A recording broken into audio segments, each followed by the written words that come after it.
Welcome to our channel again.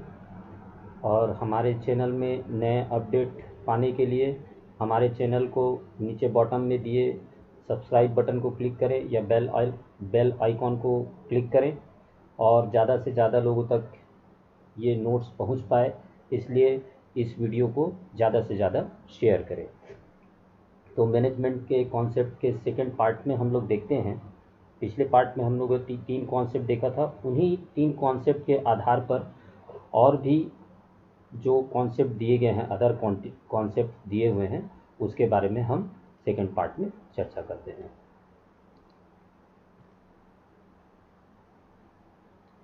Other concept में दिए गए हैं मैनेजमेंट बाय कम्युनिकेशन, मतलब कम्युनिकेशन माना गया है मैनेजमेंट को, या यूं कहें कि कम्युनिकेशन के द्वारा कैसे मैनेजमेंट माना गया है या कम्युनिकेशन के द्वारा मैनेजमेंट कैसे करें, इस बात पे चर्चा की गई है।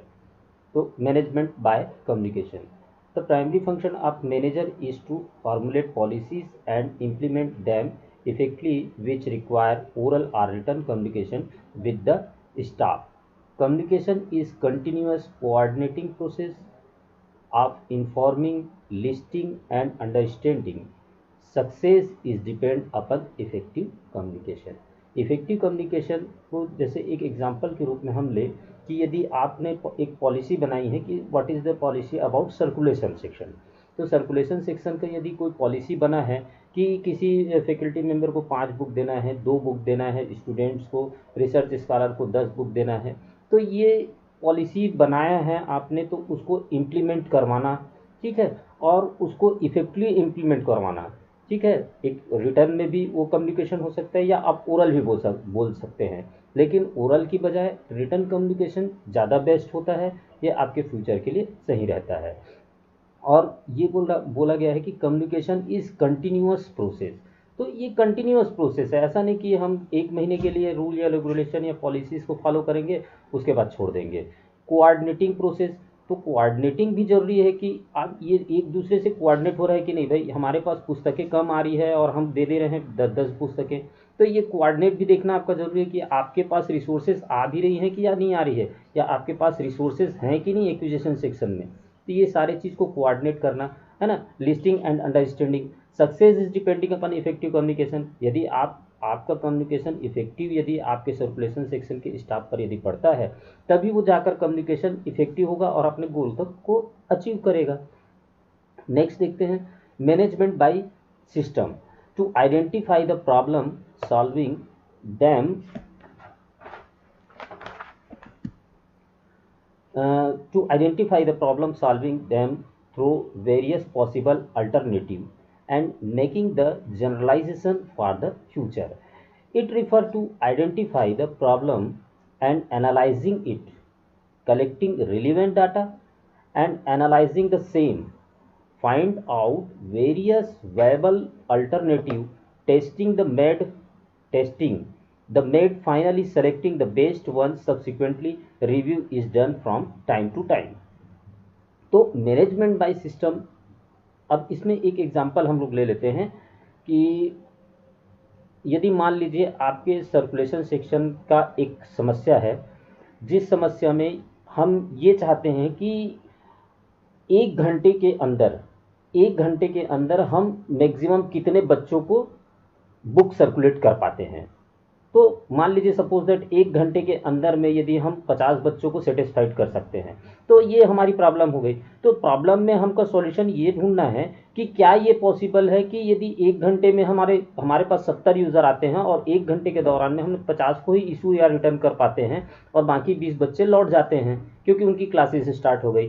तो इसको रिड्यूस करने के लिए इस टाइम बाउंडेशन, या तो हम इसका सॉल्यूशन ये हो सकता है कि टाइम बाउंडेशन को हमको बढ़ाना पड़ेगा, 1 घंटे की बजाय 2 घंटे की क्लासेस लाइब्रेरी की रखनी पड़ेगी उसकी, या फिर हो सकता है कि हम कुछ ऐसे सिस्टम्स या कुछ ऐसे टेक्निक्स यूज़ करें जिससे हम 1 घंटे के टाइम पे ही हम ज़्यादा से ज़्यादा यूज़र लोगों को सेटिस्फाई कर सकें। तो उसी चीज़ को यहाँ पर बताया गया है। It refer to identify the problem का आइडेंटिफिकेशन करिए, ठीक है, फिर उसको एनालाइज करिए कि क्या सॉल्यूशन हो सकते हैं उसके, फिर कलेक्ट रिलेवेंट डाटा, उससे उससे रिलेटेड डाटाज को इकट्ठा कीजिए। क्या हमारे सर्कुलेशन टेक्निकल स्टाफ में प्रॉब्लम है, या हमारा जो सर्कुलेशन सिस्टम हमने बना कर रखा है उसमें प्रॉब्लम है, तो ये एनालाइज करना पड़ेगा। ठीक है, फिर finding out various available alternative, फिर उसके बाद आपको फाइंड आउट होंगे, उसमें बहुत सारी चीज़ें फाइंड आउट होगी। हो सकता है कि एक चीज़ ये फाइंड आउट हो कि नहीं ये तो पॉसिबल ही नहीं है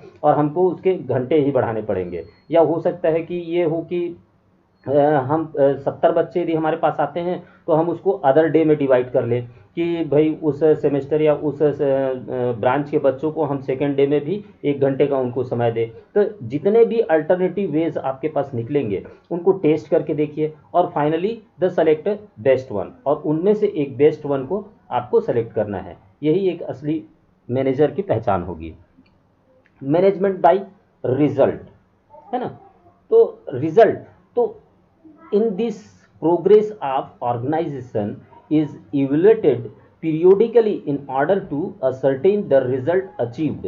The end result are significant and determine the success and strength of the management. The management should therefore be result oriented. Result oriented यदि आप देखें तो ये रिजल्ट ओरिएंटेड इसीलिए बोलते हैं कि आप अपना यदि एक ईयर आपका ख़त्म होता है, एक फाइनेंशियल ईयर ख़त्म होता है, तो कंपनीज बोलती है कि आपका आउटपुट क्या रहा, आप हमें बताइए। तो आपको ये चीज़ बताना पड़ता है। तो रिजल्ट को देखकर फिर हम ये अनुमान लगाते हैं कि क्या हमारा जो कार्य चल रहा है, हमारा गोल पाने की दिशा में जो कार्य चल रहा है वो सही चल रहा है कि नहीं। जैसे हम लाइब्रेरी के पॉइंट ऑफ व्यू से देखते हैं तो हमको साल के एंड में ये डाटा बनाना चाहिए कि हमने पूरे साल भर में कितने सर्कुलेशन किए, मतलब 1000 सर्कुलेशन हुए, 10,000 सर्कुलेशन हुए, कितने सर्कुलेशन हुए। और फिर इसको और पीछे के ईयर में हम जाकर देखेंगे तो यदि हमारे पीछे के ईयर में यदि 8000 है और अभी नए करेंट ईयर में यदि हम उसको 12,000 तक ले जा रहे हैं तो इसका मतलब है कि हमारी यूज़र्स बढ़ रहे हैं। या फिर हम ये देख सकते हैं कि यूज़र का रजिस्ट्रेशन हमारा घट रहा है या बढ़ रहा है। तो इस तरीके से, है ना। या फिर विजिटर का डाटा, विजिटर का डाटा हम कलेक्ट करेंगे, क्या है हमारे लाइब्रेरी में विजिटर बढ़ रहे हैं कि नहीं बढ़ रहे हैं। नहीं बढ़ रहे हैं तो उसके क्या रीजंस हो सकते हैं, इन चीज़ों का एनालिसिस करना। तो रिजल्ट के द्वारा आपको जो रिजल्ट प्राप्त होगा उसका एनालिसिस करके आप अपने लाइब्रेरी के लिए मैनेजमेंट टेक्निक्स को यूज़ करेंगे और अपने मैनेजमेंट को बनाएंगे कि किस तरीके से हम अपने गोल को पाने में कहाँ तक सफल हो पाए हैं या नहीं हो पाए हैं। देखते हैं next, management by participation also known as participative management. The worker in the organization are given opportunity in the decision making process. It involves the doctrine of trustship. They can worker also realize the partial problem involved in the system and thus take realistic decision in the organization. ये management ये बोलता है कि participative management होना चाहिए। कुछ management में ये होता है कि मतलब आदेशात्मक, यदि किसी मैनेजर ने बोल दिया कि ये चीज़ करना है तो करना है। लेकिन यदि कुछ ऐसी समस्याएं आती है, मान लीजिए सर्कुलेशन सेक्शन की कोई समस्याएं हैं और आप वहाँ पर नहीं हैं, तो उस सर्कुलेशन सेक्शन में वहाँ पर उनको भी ये छूट होनी चाहिए कि ऐसी किसी कठिन परिस्थितियों में वो स्वयं डिसीजन ले सके। तो इससे आपको ये पता चलेगा कि आपके वर्कर में कितनी कैपेसिटी है, कितना स्किल्ड पर्सन है, वो सही डिसीजन ले पाता है कि नहीं। यदि वो गलत डिसीजन लेता है तो आप स्किल्ड पर्सन है तो आप उन्हें बताइए कि ऐसी परिस्थितियों में आपको ऐसे डिसीजन लेने चाहिए, और उनसे भी कहिए कि वो मैनेजमेंट की टेक्निक्स को पढ़ें और सही समय पर सही डिसीजन, सही निर्णय ले। तो ये वाली बात होती है कि मैनेजमेंट बाय पार्टिसिपेशन। आप अपने वर्कर को भी उससे पार्टिसिपेशन करवाइए मैनेजमेंट में कि कुछ समय पर वो भी डिसीजन ले सके ताकि वो अपने गोल को अचीव कर सके। ठीक है। मैनेजमेंट बाय मोटिवेशन, मतलब motivation inspiring the worker in the organisation for accomplish of the objective is called motivation. मतलब हमको अपने ऑब्जेक्ट को प्राप्त करना है और अपने ऑब्जेक्ट को प्राप्त करने के लिए वर्कर को इन्वॉल्व करिए आप काम में। वर्कर को इन्वॉल्व करने के साथ साथ आपको उसको मोटिवेट करना पड़ेगा। मोटिवेशन के कई सारे माध्यम हो सकते हैं कि यदि सर्कुलेशन सेक्शन है या पीरियोडिकल सेक्शन है, तो पीरियोडिकल सेक्शन में यदि आपने एक डाटा रिजल्ट तैयार किया, उस रिजल्ट को देखा आपने और रिजल्ट को देखने के बाद आपको लगता है कि सर्कुलेशन सेक्शन में वृद्धि हुई है, पीरियोडिकल सेक्शन में यूज़र्स हमारे बढ़े हैं, तो आप ये कर सकते हैं कि उस सर्कुलेशन सेक्शन के हेड को कुछ अवार्ड दे सकते हैं, है ना, कुछ इंक्रीमेंट्स दे सकते हैं। तो इस तरीके से उसको भी काम करने में मोटिवेशन मिलेगा और वो फिर नेक्स्ट ईयर और भी ऐसे नए नए टेक्निक्स को अपने पीरियोडिकल सेक्शन में इम्प्लीमेंट करेगा, ताकि उसके यूज़र और बढ़े और आने वाले साल में उसको फिर मोटिवेशनल के रूप में कुछ भी मनी रिवार्ड या पोजीशन में उसको प्रमोशन मिल सके। तो ये मैनेजमेंट आप मोटिवेशन का कॉन्सेप्ट है। Management by exception. Normally the routine work is performed by the worker in the organization without any problem, but at certain time exceptional difficult situation arise in the organization. A good management can manage very well during the exceptional or difficult circumstances. तो कुछ समय ऐसी समस्याएं आ जाती है जो अचानक से आती है। तो अचानक से आने वाली इन समस्याओं को आप किस तरीके से सॉल्व करते हैं, ये आपके ऊपर डिपेंड करता है। तो ये एक अच्छे मैनेजमेंट स्किल, जो मैनेजमेंट स्किल को जानते हैं, जो मैनेजमेंट की टेक्निक्स को जानते हैं, वो उस डिफ़िकल्टी को समझते हुए उस समय उस सिचुएशन में जो निर्णय लिया जाता है और वो यदि बेस्ट निकलता है तो वो आपका कहलाएगा मैनेजमेंट बाय एक्सेप्शन, या डिसीजन मेकिंग भी की तरह ही है, ये भी देखा जाए तो, है ना। फिर ये मैनेजमेंट बाय ऑब्जेक्ट, ये सबसे ज़्यादा कॉन्सेप्ट है जो अभी सारे इंडस्ट्रीज़ में, सारी जगह पर ये मैनेजमेंट बाय ऑब्जेक्ट, ये चीज़ को अपनाया जा रहा है। ठीक है, तो the concept by Peter F Drucker का कॉन्सेप्ट है, it is important to plan the objective of the organization before placing before the decision making bodies for approval. The manager has to get the work done as per objective of the organization. Manager यानी librarian को ये चाहिए कि वो सारे अपने plan बनाएं library से रिलेटेड और उन सारे चीज़ों को अपनी ऑर्गेनाइजेशन बॉडी से अप्रूवल करवाए और देन फिर उस गोल को प्राप्त करने के लिए वो सारे चीज़ों को, सारे सब डिपार्टमेंट में डिवाइड करे और जितने भी मैनेजमेंट के टेक्निक्स है उसको यूज़ करते हुए अपने गोल को प्राप्त करे। जैसे यहाँ लाइब्रेरी के पॉइंट ऑफ व्यू से देखेंगे तो हमारा मेन गोल क्या है, वही लाइब्रेरी के शुरू के 3 या 4 लाभ आपके मेन गोल होते हैं, है ना, जिसमें आता है कि आपका बुक्स आर फॉर यूज़, है ना, और every reader her his book, every book it's reader and save the time of reader. तो ये सारे ऑब्जेक्ट को आपको ध्यान में रखकर, मतलब हमारे पास में ऑब्जेक्ट पहले है, उस ऑब्जेक्ट के पीछे पीछे हमारे मैनेजमेंट के टेक्निक्स चलेंगे उस ऑब्जेक्ट को प्राप्त करने के लिए। तो ये मैनेजमेंट बाय ऑब्जेक्ट होता है।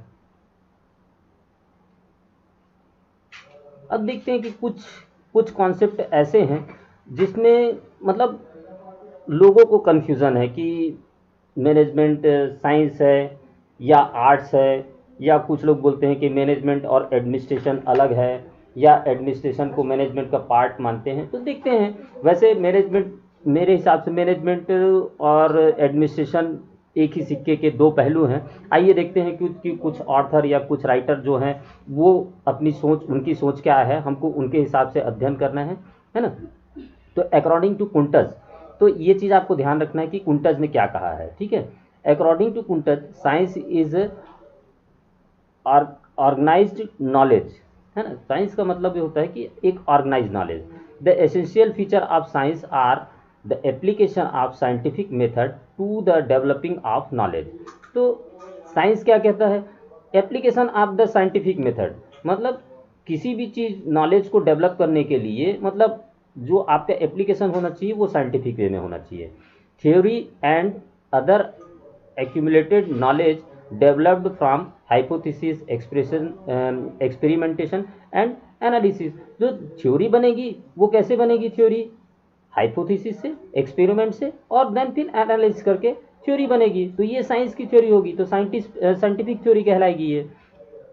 अकॉर्डिंग टू एल एम प्रसाद, जैसे एल एम प्रसाद ने भी ये कहा है कि साइंस में contribute to the solution of managerial problem. Science के विधि से या साइंस की टेक्निक से हम मैनेजरियल प्रॉब्लम को सॉल्व किया जा सकता है। Management can regard as a art. Art क्या बोलता है, what is art? Meaning of art is related with the bring of desired result through the application of skill. मतलब आपने जो स्किल्स हैं, आपकी जो क्षमताएं हैं, उस क्षमताओं के द्वारा यदि आप मैनेजमेंट के अपने ऑब्जेक्ट के गोल को प्राप्त करते हैं तो वो चीज़ कहलाता है आपका आर्ट, है ना। तो under the science one learn why. Science में हम क्या चीज़ पढ़ते हैं कि वाई, ये क्यों हुआ, है ना। इसी तरीके से under the arts, arts learn the how, कैसे। तो आर्ट्स में हम ये जानने की कोशिश करते हैं कि कैसे हुआ। तो आर्ट इज दस concern with the understanding of how particular work can be accomplish. Art में हम ये जानने की कोशिश करते हैं कि ये कैसे हुआ। अब उसी तरीके से ये कहा जाता है कि मैनेजमेंट एंड एडमिनिस्ट्रेशन को देखते हैं तो ये ऑलवेज सेल्डॉन जो है वो कहते हैं कि administration is above management, administration management के अंदर में है, ये कहता है। Management relate to the policy execution and such those two activities are not the same. ये बोलते हैं कि मैनेजमेंट में पॉलिसी एग्जीक्यूशन और पॉलिसी मेकिंग का काम होता है और दोनों एक साथ नहीं हो सकते, है ना। तो ये बोलता है कि एडमिनिस्ट्रेशन आपका पॉलिसी मेकिंग का काम है और मैनेजमेंट आपका एग्जीक्यूशन का काम है। हेनरी फ्यूल क्या बोलता है? हेनरी फ्यूल बोलता है never distinguish between management and administration, this are like the same coin. ये बोलते हैं कि भाई इसमें दोनों में कोई अंतर नहीं है, बोले एक ही सिक्के हैं, बोलता है। ठीक है, administration is a part of management, है ना। अगला बोलता है कि एडमिनिस्ट्रेशन पार्ट है उसका मैनेजमेंट का। ये कौन कह रहा है? EFL Brech, who treat management as a more comprehensive function which include administration. मतलब एडमिनिस्ट्रेशन का कार्य है मैनेजमेंट, ये चीज कह रहा है। Administration become a subordinate function to overall management, है ना। तो पूरे ओवरऑल मैनेजमेंट का, पूरा ओवरऑल मैनेजमेंट का भाग है एडमिनिस्ट्रेशन।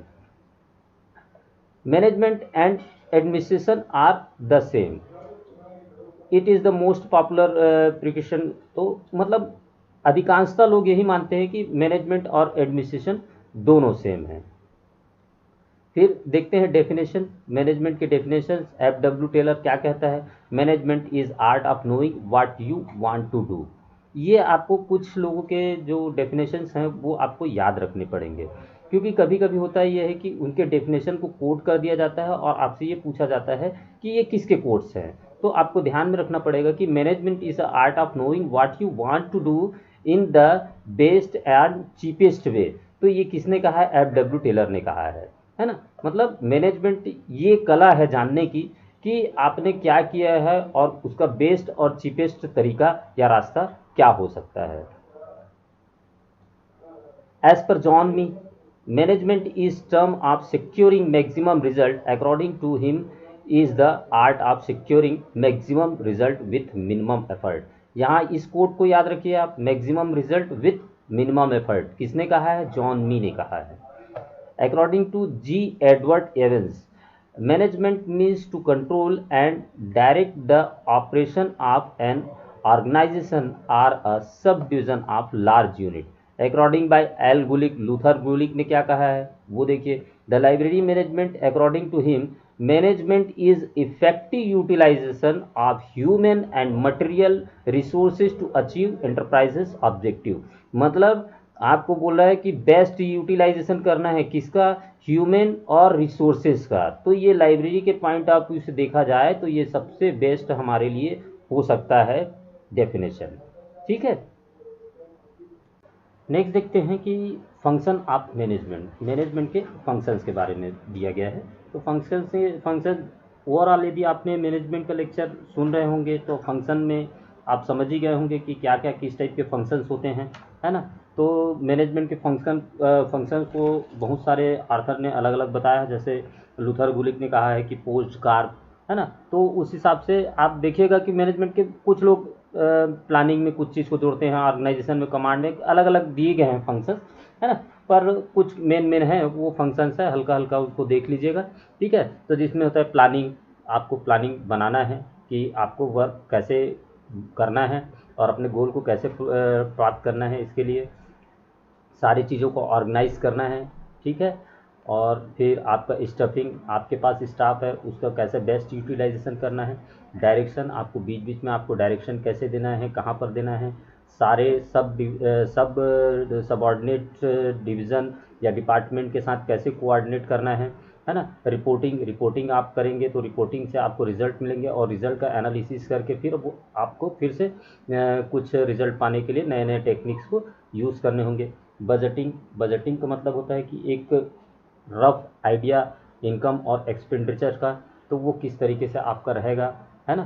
तो ये सारी चीज़ें आपके फंक्शंस ऑफ मैनेजमेंट है। तो ये थोड़ा सा देख लीजिएगा, है ना। फिर देखते हैं नेक्स्ट लेवल ऑफ मैनेजमेंट। तो तीन लेवल बताया गया है लाइब्रेरी मैनेजमेंट या मैनेजमेंट के, टॉप लेवल, मिडिल लेवल और लोअर लेवल, है ना। तो टॉप लेवल मैनेजमेंट में कौन लोग आते हैं और क्या होता है।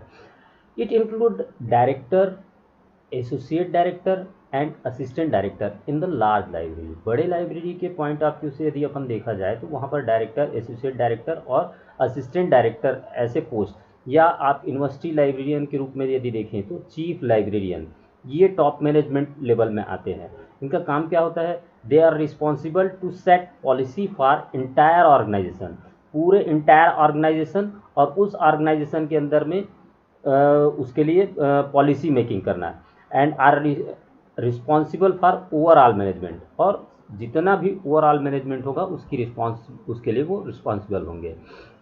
They act as a leader and have wide power as well as responsibility, मतलब ये एक लीडर की तरह होते हैं और जिस तरीके से इनकी मतलब जितनी ज़्यादा रिस्पॉन्सिबिलिटी होती है उतने ज़्यादा पावर्स इनके पास होते हैं।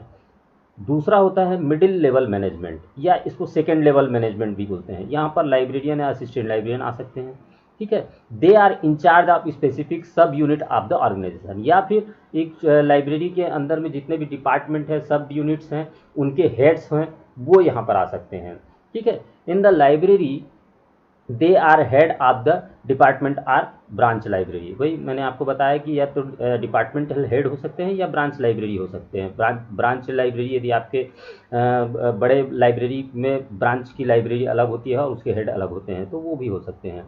They are responsible or confirm to the successfully function of department concern, तो जिस डिपार्टमेंट के वो हैं वहाँ की सारे कार्य सही रूप से चले, सक्सेसफुल रूप से चले, वो इन चीज़ों को देखते हैं।